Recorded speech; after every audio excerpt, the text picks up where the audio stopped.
My name is Sam Miller and I'm the current president of Hoot Recordings, the record label at Florida Atlantic University. As we all know, COVID-19 has been a difficult time for everybody in the music industry. Fortunately though, that hasn't stopped any of us. We have all worked really hard within our own individual homes, socially distanced of course, to bring this show to you. I'm super proud to announce our first ever episode of Hoot Now. This cover is dedicated to the amazingly talented Amy Winehouse. We miss you, Amy.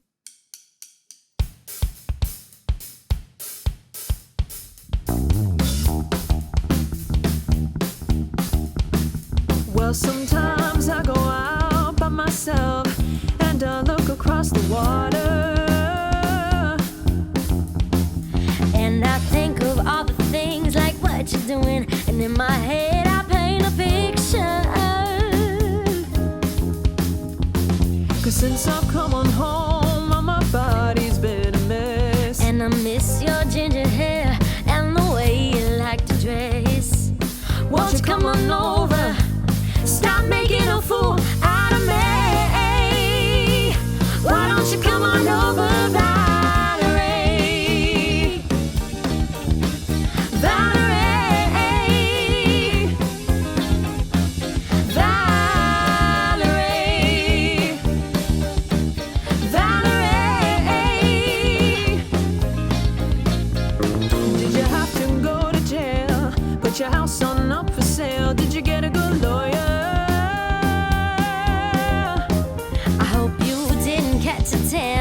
I hope you found the right man who'll fix it for you. And now you're shopping anywhere and change the color of your hair. Are you busy? And did you have to pay that fine that you've been dodging all the time? Are you still dizzy? 'Cause since I've come on home, my body's been a mess, and I miss your ginger hair and the way you like to dress. Won't you come on over? Stop making a fool out of me. Why don't you come on over, Valerie? Valerie, Valerie, Valerie. Well, sometimes I go out by myself and I look across the water. Ooh, and I think of all the things like what you're doing, and in my head I paint a picture. 'Cause since I've come on home, my body's been a mess, And I miss your ginger hair and the way you like to dress. Won't you come on over? Stop making a fool out of me. Why don't you come on over, Valerie? Valerie, Valerie, Valerie. You gotta bring it, Valerie. Valerie. Ooh, you gotta bring it, Valerie.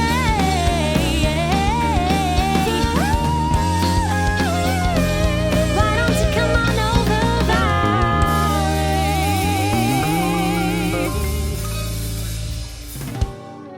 Hi, my name is Zachary Binder, head engineer at Hoot Recordings. Have you ever wanted to set up your own home studio but didn't know how? Here are a couple of basics to get started building your home music studio. The materials you'll need are a computer or laptop, a desk, chair, 2 speaker monitors or headphones, an audio interface, microphone, and MIDI keyboard. You'll also need to choose a DAW to work out of. There's Pro Tools, Ableton Live, Logic Pro X, FL Studio, GarageBand, Audacity, and plenty more. Establish where you are going to place the desk in your room. Avoid windows and other reflective surfaces, and be aware that sub-bass frequencies are louder in corners. Now, set one monitor on the left side of the desk and the other monitor on the right side of the desk. Point both monitors inward at a 45-degree angle. Place your laptop in the center between your two speaker monitors. Place your audio interface somewhere on the desk. Set up your microphone, either on a mic stand or desk stand. Place your MIDI keyboard wherever you're comfortable. Connect all cables accordingly. Now, it's up to you to add your own personal touch.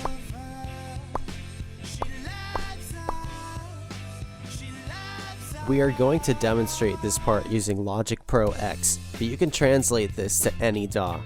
Open your DAW and create an audio track. Then choose the input of your mic. Now, hit the R key on your keyboard to start recording your track.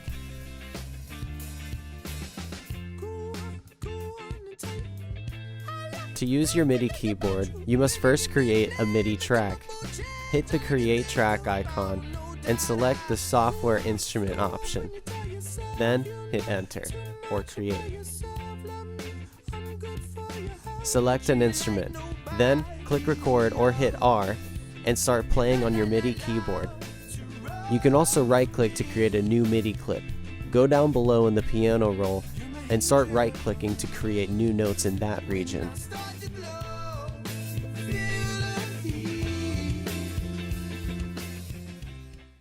Hey guys, I'm Casey, and we were very fortunate to be able to interview Glenn Coleman, the founder and owner of Coleman Audio. In our interview, he's going to be talking about some of the products that he creates and even showing us some of them that he made that morning. I build VU meters, I build alternate speaker switching, I build surround level controls and surround level switching, so you could A/B to surround, like if you're trying to match last week's mix to a CD or something. I build a lot of DAW monitor controllers with talkback, without talkback, with summing, analog summing. I kind of live between the D to A output and the speakers. That's basically where my products fit into the studio. This is a QS8 Mark II, and you can see the volume pot here. It also has a Q mixing section so that you can, it has talkback. You have a talkback level control here. And then you have the Q that they would hear in the headphones here. And then there's also an aux3, which is like if you were doing a vocal overdub, you could have the vocal here, and if they want more me, you could just turn it up in their Q mix to the headphones. And then once you get these balances the way you want, you have a master Q for the overall level to the headphone mix. So it makes it easier than like the vocalist wants more of themselves, and you got to find the page in the computer and find the level control and bring it up, and you forgot what you were doing. You know, with this box, you just reach over there and turn the knob, and you're back to work again. I built these over the last 2 days, and I assembled them this morning, so I happen to have one out there. So I've sold a lot of gear to broadcasters and to big-time studios and stuff. And when you get a client that really enjoys and uses the product and will give you an endorsement and things like that, it's very rewarding to know. I'm sitting in my house, I build this stuff by myself. You know, I'm a one-man operation. I don't have employees or anything like that. I answer the phone. There's not even a computer answering the phone. So when you get a client that really likes it, your gear, it's very rewarding. We wanted to give a very special thank you again to Glenn for taking the time out of his day and giving us this wonderful opportunity to interview him. We are going to be posting the full version, so stay tuned to our YouTube channel. What's up, guys? It's Deja from Hoot Wisdom, and today we are going to be diving in Taylor Swift's recent album, Folklore, that dropped overnight without any promotion and has been dominating the Billboard charts. We are going to be talking about the album and reviewing her hit single, Cardigan. Our main question is, How did Taylor's album make the top Billboard charts with barely any promo? Now that's what I call a loyal fan base. Let's get it. Okay guys, so we have Ivana here from Hoot Wisdom to talk about this record-breaking album. The lyrics in this album really fit Taylor Swift's vibe, and the reverb on her vocals go crazy. It really fills up all that empty space that comes from being so stripped down. They do be going crazy though. They do. This song is definitely about Taylor missing her ex and longing for the memories of a past relationship with these lines. That's nostalgia from the good parts of this relationship told from a perspective of a character named Betty. Betty? What do you mean? Taylor wrote a couple songs on this album from the perspectives of characters she made up in her mind. No way. Betty being one of them. She is so creative. What a queen. Period. I love the pop indie vibes of this album. After all the bangers we got from Lover, this was a huge pivot in a different direction, and the fans were here for it. What do you think about her song with Bon Iver, Exile? Two legends, simple instruments, and I loved hearing the contrast of their voices. Can we please talk about the ambiance? Like, I'm crying in my bathtub to this song. It really does feel like I'm listening to this song in like a huge stadium. So this song is told from the perspective of a man who wonders why he's being left behind from a relationship with the woman knowing it may have been doomed from the start. It is sung by Taylor and Justin Vernon. That's his fucking name? Yep. It's really not just Bon Iver? No, that's the name of the whole band. You know Alex hasn't even heard this album yet? No way. Straight up. Our friend Alex has not heard this album at all, and we want to know how she's going to react to it. Really channeling her inner Lana Del Rey and some of these parts. That part, like all the airy vocals. Yes, you are right. That's really interesting that you can like sing it already, and this is your first time hearing the song. Oh yeah. I like when it's quiet and then it builds and it gets bigger and then it slows back down again. I can almost hear just like chorus of angels in the back. I'm like, yes, so free.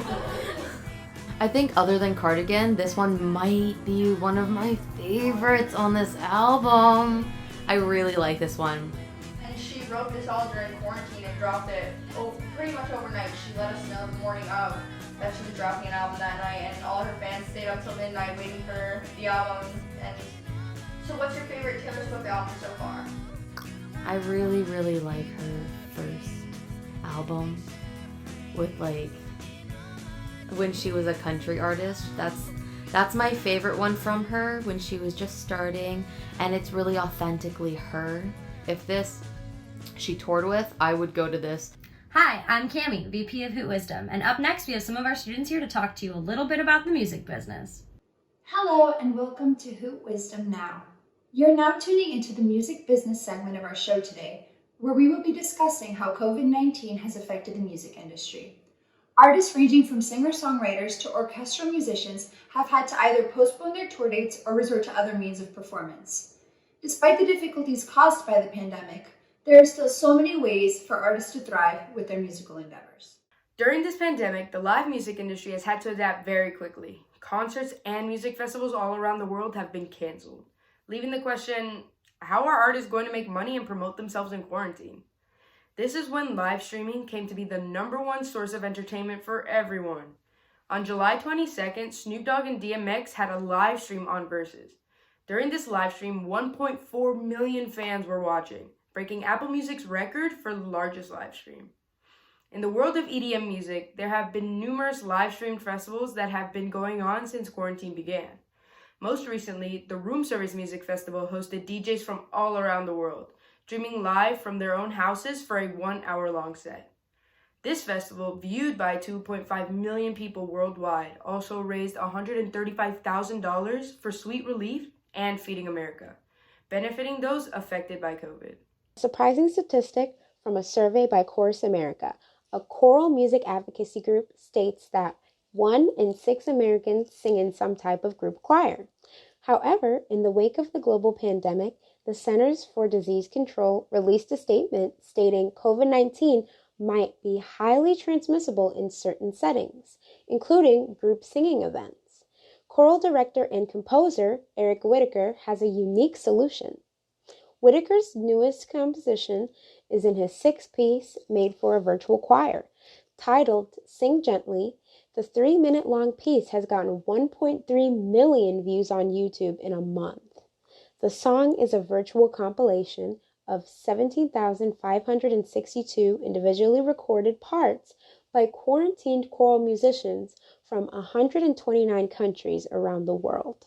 What's up, guys? We hope you enjoyed our very first episode of Hoot Wisdom Now. Be sure to go give us a follow on all of our social media at Hoot Wisdom Rec to stay up to date on the latest events, releases, and to learn more about how you can become involved with Hoot Wisdom.